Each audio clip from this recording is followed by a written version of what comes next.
So if you take a look at what's going on here, GBT, we've been talking about this happening since about May, actually, and what's going on in the biotech space and what pharma is going to have to do with all that capital they have coming in, and they're going to have to buy. We'll get to that in a moment, what to do with that trade. But if you focus on GBT, they were offered to be bought for $5 billion. And I just kind of want to walk everybody through this. If you go to the closing price, which is $63.84, at this particular level, you're at a level that's roughly around $4.2 billion. The buyout offer is actually close to $5 billion.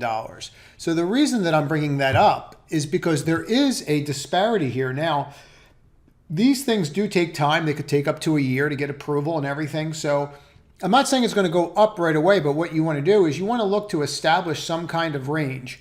Let this establish a range, find out where that bottom is, and keep your eye on it, okay? These types of deals do go through. $5 billion merger for Pfizer is nothing, but they do take time. So you're going to have to deal with that time. Very similar to how I pitched this one a while ago. And I just said, look, if you have time and you don't like the volatility of the market, just wait for it to come in, find a bottom like you did here, right? How you did here, and then just start acquiring portions of it. We know that this is going to get bought out for $95. Microsoft's going to take them out. It's probably going to take a year or two to go through, the various steps. It took Google 2 years to buy Fitbit. So this is going to take time, but eventually it will happen.